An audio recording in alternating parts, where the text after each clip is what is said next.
Do you like hot naked girls? This is about you, not me.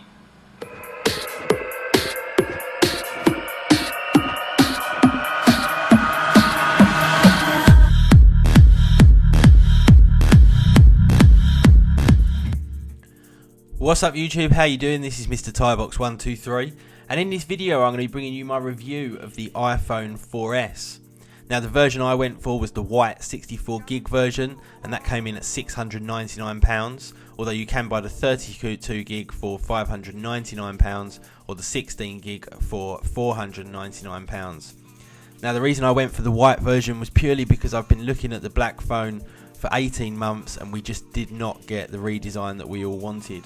So just to have something else to look at in terms of being slightly different, I opted for the white version. Now one of the main benefits of the new iPhone 4S is under the cover, and we've now got the new iPad 2 A5 processor, which really does make the phone a whole lot faster than it has been before, even though we are seeing some battery problems. Now on top of that, one of the best benefits with the iPhone 4S is the fact that they've actually fixed the antenna gate issue, and we no longer have to hold our phone like it's a Fabergé egg. Now I've really been impressed with the speed of the iPhone 4S. It really does make a big difference having that new A5 processor, but one of the best benefits with the iPhone 4S is the new 8-megapixel camera.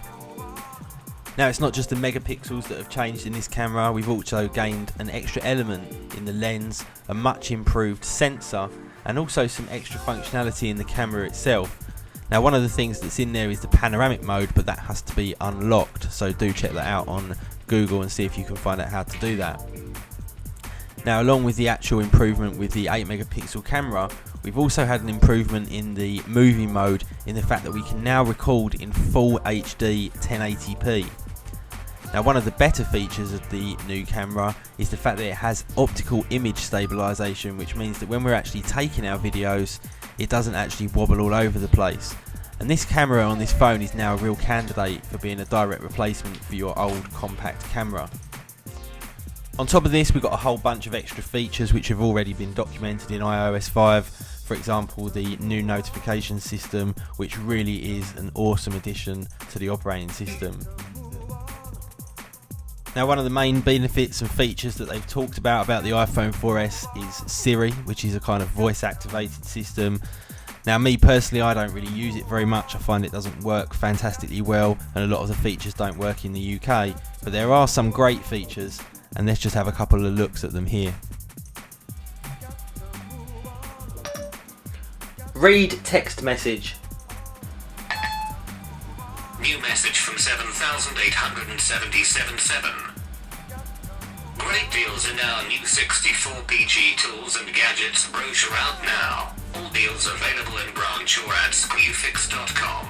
Don't miss out. Stocks limited. No SMS, please stop. Now that's just one of the things you can do with Siri, and it is actually quite useful when you're driving, for example. You can even reply, and it does complete voice dictation on text messages, along with things like notes as well. You can also create calendar entries, check stock quotes, and a whole different range of things. Now me personally, I don't really see this as an absolutely awesome out of this world feature, but for some people they do actually really like it. Me personally, I would have swapped that in an instant for a complete redesign. Now in terms of my actual feedback on the iPhone 4S, well, I'm highly disappointed that we didn't get the redesign. Really disappointed we didn't get some kind of a larger screen. But they have done a whole load of stuff under the hood. The camera is now insanely good. It's definitely a lot faster and a lot more responsive. And like I said before, you do have that little bit of an added bonus in Siri. Now one thing I have found with the iPhone 4S is the battery life absolutely stinks. I tend to lose about 10% in every 45 minutes, and that's when I've turned off most of the location services. However, I do have quite a few push email accounts. Now we are waiting for iOS 5.0.1 to address this issue, and let's hope it does. If it does, it's definitely going to be a great phone. The iPhone 4S is still a beautiful phone, but let's just wait and see what comes next year with the iPhone 5 to get the real bump that we've all been waiting for. Thanks everyone for watching, and I'll see you all in the next video. See ya.